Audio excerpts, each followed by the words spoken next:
E a gente tem aqui ao vivo no Conexão o senador Carlos Viana, que é da bancada evangélica aqui no Senado, a quem eu já agradeço, o líder do Podemos também aqui no Senado. Senador, muito bem-vindo aqui ao Conexão para essa entrevista. Muito obrigado, Camila. Bom dia a você, bom dia ao Valdo está aqui também, a todos que estão nos assistindo. Quero perguntar para o senhor, que é da bancada evangélica, uma bancada bastante forte aqui no parlamento, qual é a primeira prioridade, a mais imediata, caso Davi Alcolumbre seja eleito? Bem, nós conversamos muito com Davi Alcolumbre. Quero lembrar que é judeu, juntamente com Jacques Wagner, que é líder do governo, e a nossa principal demanda é que o Brasil, nós ajudemos a mudar a política externa brasileira em relação a Israel. Nós não queremos que o governo hoje do presidente Lula defenda Israel, mas que o Brasil mantenha a neutralidade que sempre marcou a diplomacia brasileira e que no caso de Israel, com o ataque de 7 de outubro, essa guerra contra os terroristas do Hamas, o Brasil tomou o lado, ao nosso ver, do terrorismo. Então a nós, evangélicos brasileiros, é fundamental que a gente consiga fazer com que o Brasil retome o equilíbrio democrático, respeitando o direito de Israel de se defender e respeitando principalmente a independência daqueles povos em decidir e declarar o Hamas um Estado terrorista, um grupo terrorista. Essa é a nossa principal demanda hoje junto ao presidente Alcolumbre e acredito que nós vamos ter sucesso. Nós já tivemos conversas com o governo, já estamos em uma conversa muito franca com o chanceler Mauro Vieira, sobre o posicionamento. O gesto do presidente Lula defendendo e relembrando a data do Holocausto, a nosso ver, é um primeiro passo muito importante para a gente alcance esse reequilíbrio e o respeito do Brasil em relação a Israel. Senador Carlos Viana, muito obrigado por estar conosco aqui, bom dia. Senador, seu partido, né? Como é que está ficando nesse momento em relação à eleição de Davi Alcolumbre? O que vocês esperam de Davi Alcolumbre como presidente da casa? Pautas polêmicas, por exemplo, como a questão da anistia aos golpistas do dia 8 de janeiro, impeachment de ministros do Supremo Tribunal Federal. Essas agendas estão como prioridade de vocês, pleiteando em relação ao novo futuro presidente Davi Alcolumbre aqui no comando do Senado? Bem, essa questão da anistia, ela está à mesa, está sendo discutida entre os líderes, já é assunto entre nós, porque virá a discussão para o mandato de Davi Alcolumbre. Naturalmente, é um assunto muito polêmico, mas é um assunto que o Brasil precisa encarar. Porque nós temos, e aqui eu falo por mim, nós temos crimes muito mais graves que recebem indultos de Natal, recebem de final de ano, têm saídas, e casos como esse, por exemplo, têm sido tratados pela Justiça de uma forma muito severa e muito dura. Eu acredito que o 8 de janeiro vai ser uma lição muito importante, até para a direita mais radical, do que não fazer. Esse assunto virá e nós teremos que conversar democrática, republicana e, naturalmente, judicialmente, porque nós não podemos tirar a responsabilidade de quem quebrou, de quem depredou. O senhor defende anistia para quem quebrou, depredou e agiu de forma quem foi antidemocrática? Não, muito claramente. Para quem teve atos que podem ser considerados até como terrorismo, querer colocar bomba, nós não podemos, infelizmente. Agora, pessoas que estavam aqui, que vieram para cá, foram pegas do lado de fora, foram pegas em ônibus que estavam seguindo de volta para casa. Nós tivemos em Minas Gerais dezenas de pessoas que foram presas dentro de ônibus que estavam em Brasília e foram embora e não participaram da depredação. Então, esses casos a gente precisa rever. Outra coisa, nós precisamos entender por que crianças, mulheres grávidas e idosos foram mantidos presos em Brasília naquela época. É uma discussão jurídica que nós precisamos ter. Eu não estou defendendo quem cometeu o ato. Se ele quer colocar uma bomba no aeroporto, ele tem que ir para a cadeia, ele tem que ficar lá. Agora, vamos rever caso por caso, o que infelizmente o Supremo não tem feito com a transparência e o equilíbrio que a gente gostaria.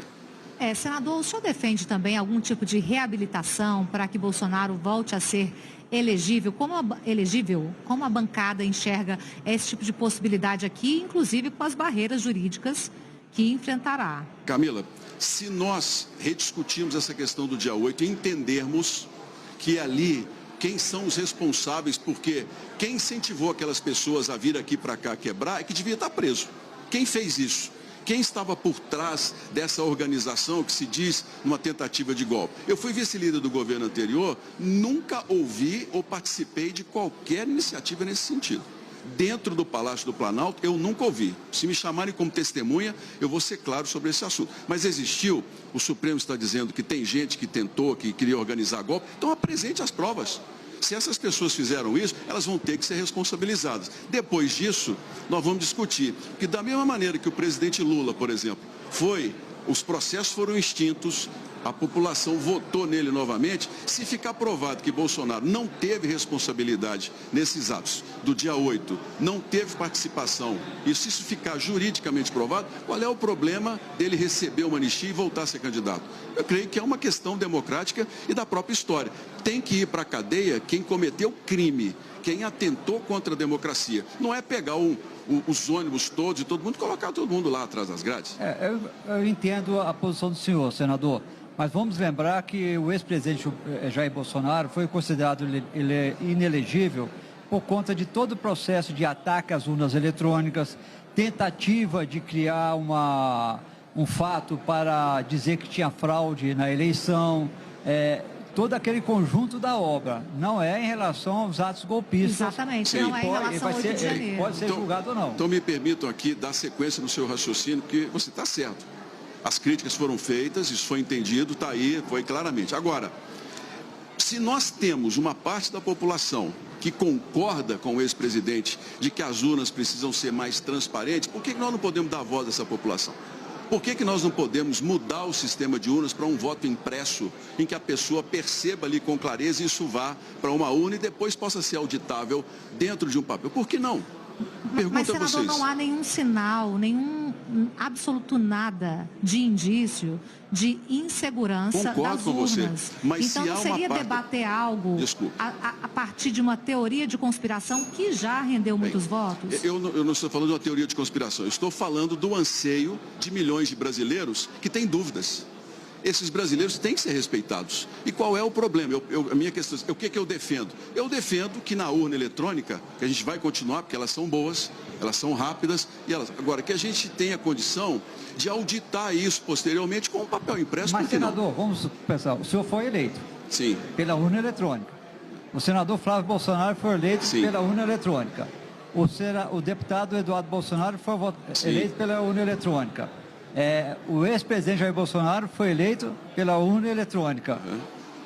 Eu acho que a urna eletrônica funciona. Se ela funciona para vocês... Funciona. Então por que questionar um sistema que é tão seguro, que é tão auditável, tranquilo? Você tem lá impresso o boletim das urnas lá, você pode checar lá os votos. Tá bom, agora qual o problema? E a Câmara já rejeitou isso também, qual o problema? Senador? Não, rejeitou uma manobra do ministro Barroso num momento crítico no país. Agora, eu pergunto, qual o problema em nós ouvirmos milhões de brasileiros que gostariam que a votação fosse feita de uma forma ainda mais transparente? Porque eu não sou contra as urnas eletrônicas, eu sempre defendi e desde o começo eu tenho falado, não há como fazer fraude, porque urna não é ligada à internet, mas há uma parcela da população que me trouxe para cá, inclusive, que diz o seguinte: senador, nós precisamos de mais transparência. Por que não? Esse é que é o meu questionamento. Por que nós não podemos dar um passo a mais em melhorar o sistema até de uma forma que mais pessoas se sintam seguras? Você não concorda que é mais entenda a posição do senhor, claro. E vejo que o senhor defende a urna eletrônica, mas você não entende que é muito mais um debate político, porque hoje a pessoa que abre lá o seu aparelho celular lá, vê o seu saldo na conta bancária, ele confia no seu saldo todo dia, ele não precisa imprimir, ele sabe que aquilo ali é o saldo dele. O sistema eletrônico hoje no mundo, senador, está muito avançado. Sim, né? E a nossa urna, ela funciona de forma isolada, ela não permite que alguém perfeitamente, o sistema é bom. Agora, eu estou aqui, nós congressistas estamos aqui, não é para fazer o que nós queremos. Nós estamos aqui para fazer o que a população quer. Mas e boa parte da população gostaria que as urnas fossem melhoradas. E nós temos que ouvir essa população. É um direito deles que votam em cobrar da gente. E eu digo para vocês, se eu puder votar em uma urna melhor, em que a pessoa possa ver ali que votou claramente, isso for colocado, e depois, se precisar auditar, eu voto a favor. Agora, só para pontuar, eu quero já perguntar sobre presidência, mas bem rapidinho para encerrar. Pontuando, as urnas não têm a menor dúvida ou menor indício de suspeita contra elas, é um sistema completamente eficaz. Como a gente mostrou aqui, um sistema que elegeu o próprio senador, que a gente está ouvindo agora. A questão também é uma visão do senador de que a população quer isso, não existe quantificação. Isso já está muito posto no sistema eleitoral e no sistema jurídico brasileiro. Eu quero te perguntar uma última coisa sobre o Podemos, o senhor que é líder do Podemos. Vão ser retiradas 2 candidaturas a partir de agora, é isso? Soraya Tronic? Os 2 senadores. Primeiro, nós não estamos falando aqui sobre confiança ou não nas urnas. Nós estamos falando em uma parte da população que quer melhorá-las. É esse que nós estamos falando aqui. Vamos deixar... É uma tese, eu gostei, né, muito. Mas há uma parte da população que quer melhorar. Sim, e a gente tem que ouvi-los. Bem, sobre o Podemos, há 2 senadores que se colocaram como candidatos e que acredito... numa boa conversa com eles hoje pela manhã, eles colocarão os seus interesses, os seus posicionamentos e nos ajudarão a apoiar a candidatura de Davi Alcolumbre. Infelizmente, essas candidaturas mantidas acabaram prejudicando o partido. Nós tínhamos uma negociação, você sabe bem, Valdo e Camila, que aqui o negócio é voto. Partido que tem voto tem espaço. Partido que não tem voto fica alijado. Nós tínhamos uma 4ª secretaria que estava reservada a nós, manteríamos um senador e perdemos essa secretaria justamente por essa divisão em relação à candidatura dos 2, que eu espero que, corrigida agora, a gente possa conversar e trabalhar muito próximo de Davi Alcolumbre nas matérias que interessam ao país. Senador, obrigada pela entrevista. Obrigado a vocês.